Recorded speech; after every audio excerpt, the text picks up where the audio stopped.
नाज़रीन, मोहसिन नकवी ने एस्टेब्लिशमेंट के बिहाफ के ऊपर मायूसी जाहिर की है।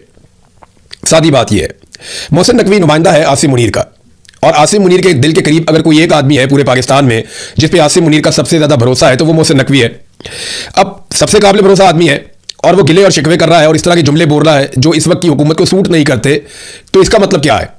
ये मतलब समझने से पहले ये 6-7 नुक्ते जो मोहसिन नकवी ने बोले हैं वो मैं आपके सामने रख देता हूं कि एक्चुअली इस बातचीत में और इसके बाद जो सहाफियों के साथ बातचीत हुई उसमें बेसिकली मोहसिन नकवी ने कहा क्या, लुब्बे लुबाब क्या है। एक पॉइंट ये है कि सिस्टम यानी निज़ाम ये कोलैप्स हो गया है, यानी निज़ाम तबाह हो गया है, उसमें कुछ नहीं बचा और इसे रीसेट करना होगा, यानी दोबारा से पूरे निज़ाम को बनाना पड़ेगा, वरना ये मुल्क इसी हालत में रहेगा, ये ठीक नहीं हो सकता। आसिम मुनीर के करीबी साथी ने ये मान लिया या आसिम मुनीर ने ये मान लिया कि सिस्टम कोलैप्स हो गया है, अब इसमें कुछ बाकी नहीं रहा, ये निज़ाम अब नहीं चल सकता। नंबर 2, नौजवानों के हवाले से उन्होंने कहा जी लालच दे के, कोई लैपटॉप बांट के, कोई पैसा वैसा दे के आप नौजवानों को ना खरीद सकते हैं ना उन्हें खुश कर सकते हैं। तो आप नौजवानों को नौजवान कहें या काकरोच कहें, कुछ भी कहें, ये काकरोच अगर इकट्ठा हो गया तो ये हर चीज़ को उलट पलट कर देगा। ये जनाब मोहसिन नकवी ने कहा। नौजवानों का खौफ भी पता चल गया कि एस्टेब्लिशमेंट नौजवानों से खौफजदा है। नंबर 3, मईशत की तबाही की उन्होंने दास्तान सुनाई। उन्होंने कहा जी हम बजट जो है वो नेगेटिव में बनाते आ रहे हैं, हम सिर्फ कर्जों पे गुजारा कर रहे हैं, हम सब जानते हैं मगर सूरत हाल को ठीक नहीं कर पा रहे और कर्जा पाकिस्तान के ऊपर बढ़ता चला जा रहा। तो माशी तबाही की भी कहानी अपने मुंह से खुद से मोहसिन नकवी ने तस्लीम कर ली। नंबर 4, उन्होंने कहा जी अब ये इसका हल क्या है, सारी की सारी सियासी जमातें, और फिर जोर देकर उन्होंने कहा दोबारा कि सारी की सारी सियासी जमातें ये एक कमरे में मिलकर बैठे और सूबों के मसाइल से लेकर जो एक एक मसला है उन तमाम इश्यूज को तय करें। जब तक सियासी लोग नहीं बैठेंगे कोई नतीजा नहीं निकलेगा, मसला हल नहीं होगा।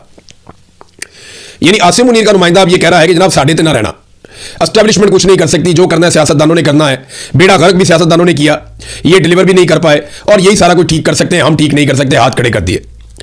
फिर उन्होंने एक और पॉइंट जो बोला वो ये कहा कि ये जो कुछ भी अभी किया जा रहा है, जो शहबाज शरीफ या आसिम मुनीर मिलकर कर रहे हैं, ये फायर फाइटिंग है, इसका कोई फायदा नहीं है, इसमें कोई गवर्नेंस के मामलात नहीं है, इससे पाकिस्तान आगे नहीं बढ़ेगा, ये सिर्फ आप फायर फाइटिंग कर रहे हैं, इसका कोई 12 घंटे छोड़ के 14 घंटे छोड़ के 18 घंटे भी काम कर दें तो कोई फर्क नहीं पड़ेगा।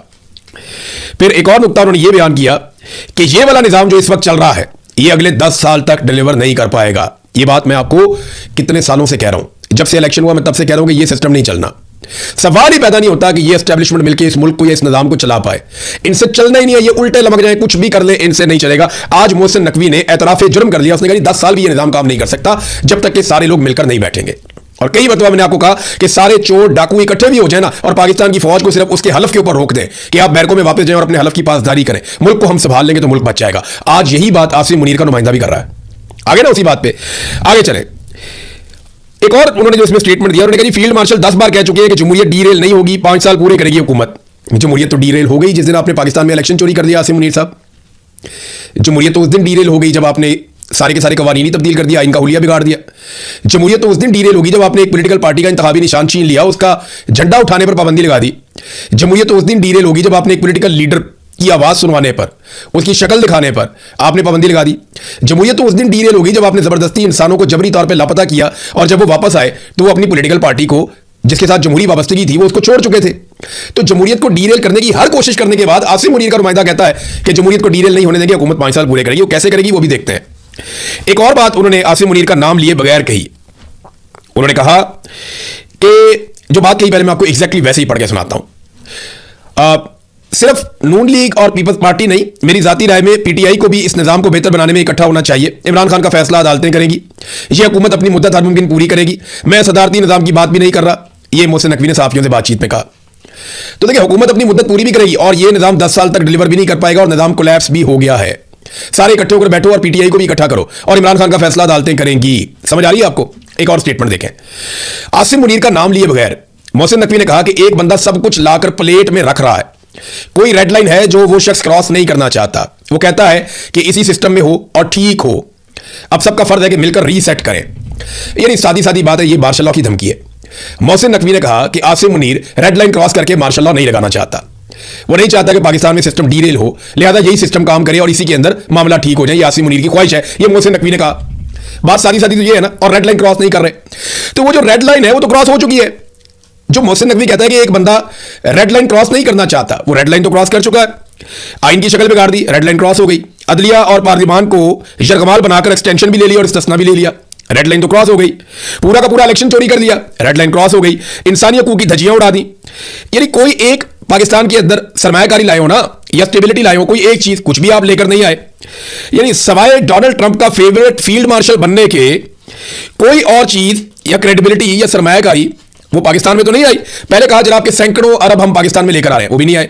फिर कहा जनाब ओवरसीज पाकिस्तानी 1000 अरब रुपया लेकर आ रहे हैं, वो भी नहीं आए। फिर कहा जी मादनियात हमारे लिए गेम चेंजर साबित होने जा रही हैं, वो भी नहीं हुआ। फिर कहा जी हमारे तेल और गैस के नए जखायर निकल आए, वो भी नहीं मिले। फिर कहा जी असलहे और जहाजों के सौदे हो रहे हैं, पूरी दुनिया से ऑर्डर आ रहे हैं, लाइनें बन गई हैं, पता चला वो भी नहीं हुआ। फिर कहा जी क्रिप्टो से हम बहुत सारा पैसा बना के पाकिस्तान की किस्मत बदल देंगे, फिर वो भी नहीं हुआ। फिर अमेरिकी सरमायाकार आ गए, उसके बाद जनाब अरबी सरमायाकार पहुंच गए। फिर उसके बाद कहा जी ये ब्रेन गेन हो रहा है, जो पाकिस्तान छोड़ छोड़ के भाग रहे थे, हम ये कह रहे थे ये ब्रेन ड्रेन हो रहा है, डॉक्टर जा रहे हैं, इंजीनियर्स जा रहे हैं, अकाउंटेंट्स जा रहे हैं, पढ़े लिखे लोग पाकिस्तान से जो माहिरीन है मुख्तलिफ शोबों के, वो पाकिस्तान को छोड़ छोड़ कर जा रहे हैं, ये आप क्या कर रहे हैं? तो हमें कहा गया ये ब्रेन ड्रेन नहीं है, ये ब्रेन गेन है, ये भी कहा गया। फिर जनाब कहा गया दिफाई मुआहदे हो रहे हैं, इससे मुल्क की किस्मत बदल जाएगी। और अब जनाब ये कह दिया गया कि आखिरी हल ये है कि नए सूबे बना दिए जाएं, कि जनाब 20 सूबे और बना दो, ये कहा गया। तो 20 सूबे बनाने से क्या होगा? 20 सूबे बना लें, अब 30 सूबे बना लें, क्या इससे फौजी मुदाखलत खत्म हो जाएगी सियासत के अंदर? 20 या 30 सूबे बनाकर अपने ज्यादा सियासी लोगों को आप ऑब्लाइज तो कर सकते हैं, ज्यादा सियासी लोगों को और ज्यादा सियासी कंट्रोल तो आप हासिल कर सकते हैं। छोटे छोटे यूनिट होंगे ना, तो वो छोटे छोटे बंदे कंट्रोल कर दिया करेंगे, एक कर्नल की, एक कैप्टन की, एक मेजर की मार हुआ करेंगे, आप जितना मर्जी कंट्रोल कर लेंगे 20-30 सूबे बना के। लेकिन क्या इससे फौजी मुदाखलत खत्म हो जाएगी? नहीं होगी। 20-30 सूबे बनाकर के आप अवामी नुमाइंदों को इख्तियारात दे देंगे। जब तक आप अवामी नुमाइंदों को इख्तियारात नहीं देंगे, ये फैसला भी अवामी नुमाइंदों ने करना है और मुंतखब नुमाइंदों ने करना है कि सूबे कितने होंगे और किस तरह होंगे। ये कोई सरकारी ऑफिसर बैठ के बंद कमरे में ये फैसला नहीं कर सकता कि पाकिस्तान में कितने सूबे होने चाहिए। अब आ जाए इस बात पे कि क्या ये वाकई हो रहा है कि सेम पेज फट गया, या आसिम मुनीर साहब ने जनाब इस्तिस्ना और एक्सटेंशन लेने के बाद आंखें अपने माथे पे रख ली। कुछ लोग कह रहे हैं कि एस्टेब्लिशमेंट जो है वो सारी जिम्मेदारी सियासतदानों पे डाल रही है। इससे पहले हमने मिशाल मलिक को सुना, उन्होंने कहा जो कुछ आजाद कश्मीर में हो रहा है इसके पीछे सियासतदान जिम्मेदार है, फौज का तो कसूर ही कोई नहीं है, मिलिट्री एस्टेब्लिशमेंट तो बेगुनाह है, उन्होंने तो कुछ भी नहीं किया, जो किया है वहां पे सियासतदानों ने किया। तो ये मलबा सारा सियासतदानों पे क्यों डाल रहे हैं? मजे की बात यह है कि नून लीग जो हर चीज में चौधरी बनती है, बहुत चीख चीख के बोलती है और हिसाब बराबर करने की उनको आदत है, यहां पर उनकी चूं भी नहीं निकली। मोहसिन नकवी ने उनकी धुलाई की है पकड़ के, उनकी चूं भी नहीं निकली, वो जरा भी नहीं बोले, बल्कि डरे हुए और सहमे हुए। मोहसिन नकवी को तो ऐसे बुलाते हैं जैसे मुन्ने के अब्बा, यानी डरते डरते मोहसिन नकवी को मुखातिब करते हैं। ख्वाजा आसिफ, एहसन इकबाल, शहबाज शरीफ, नवाज शरीफ, इसाक डार, आसिफ जरदारी, ये सारे मिलकर सीना ठोकते रहे कि जनाब हमारा हाइब्रिड निजाम बहुत अच्छा चल रहा है, हम एस्टेब्लिशमेंट के हाथ मजबूत करेंगे। आज उस निजाम की धज्जियां उड़ा दी मोहसिन नकवी ने और एक चार्जशीट पूरी की पूरी लगा दी शहबाज शरीफ के ऊपर। शहबाज शरीफ वजीर आजम है, उसकी काबीना का एक रुकन है मोहसिन नकवी, उसने शहबाज शरीफ की गवर्नेंस के ऊपर पूरी की पूरी एक चार्जशीट लगा दी। यही ताजिर जो आज बैठे हुए थे, ये 2 साल पहले आसिम मुनीर साहब ने इनसे 3 साल पहले बहुत बड़े बड़े वादे किए थे, 1 साल में मैं ये कर दूंगा वो कर दूंगा, 2025 हमारी तामीर और तरक्की का साल है, बेड़े ही गर्क कर दिया 2025 में भी और 26 में भी। कुछ भी ये संभाल नहीं पाए। वजह क्या है? मैं आपको पिछले 2 महीने से बता रहा हूं कि आसिम मुनीर साहब का बनाया हुआ पूरा का पूरा निजाम और प्लान ये फेल हो चुका है, ये सारा का सारा सिस्टम बैठ गया है। अब ये ढूंढ रहे हैं कि मलबा किसके ऊपर डालें। ये खुद मलबा उठा नहीं सकते, किसी और पे डाल नहीं सकते, बचने की उम्मीद बहुत कम है। डोनाल्ड ट्रंप भी इनको नहीं बचा सकता, वो इतना पैसा तो लाके वो पाकिस्तान को नहीं दे देगा कि आप निकल जाएं। अरबों डॉलर हमने दुनिया के देने हैं, सिर्फ इस साल जो हमने कर्जा वापस करना है वो 21 अरब डॉलर है। 21 अरब डॉलर, एक अरब डॉलर के लिए हम तरसते हैं, एक अरब डॉलर के लिए हम कितने पापड़ बेलते हैं वो आप सब जानते हैं। इन्हीं ताजरों के सामने SIFC के बलबूते पे बड़े बड़े दावे आसिम मुनीर साहब ने किए थे, कोई भी पूरे नहीं हुए। और एक और मैं बड़ी अजीब चीज देख रहा था, जब भी मोहसिन नकवी साहब किसी नाकामी का तस्करा करते थे कि निजाम कोलैप्स हो गया, ताजिर तालियां बजाना शुरू हो जाते थे। ये तो हमारी अकल है, ये तो हमारी सूरत हाल है कि मोहसिन नकवी ने जितने कड़वे सच बोले, जिससे हर पाकिस्तानी को दुख होना चाहिए, हर उस बात के ऊपर ताजिर तालियां बजाते थे कि पाकिस्तान कोलैप्स होने जा रहा है, तालियां जी, मईशत तबाह हो चुकी है, तालियां जी, बजट हम नेगेटिव में बनाते हैं, कर्जों पे गुजारा कर रहे हैं, तालियां जनाब, सारी सियासी जमातों को मिलकर बैठना पड़ेगा वरना मसला हल नहीं होगा, 10 साल ये मुल्क ऐसे ही रहेगा, तालियां जनाब। यानी हर ऐसी बात के ऊपर ताजिरों ने तालियां बजाई, हर ऐसी बात के ऊपर ताजिरों ने तालियां बजाई जिस पे मातम करना बनता था। बहरहाल वो उनकी अपनी सोच है, उनका अपना तरीका।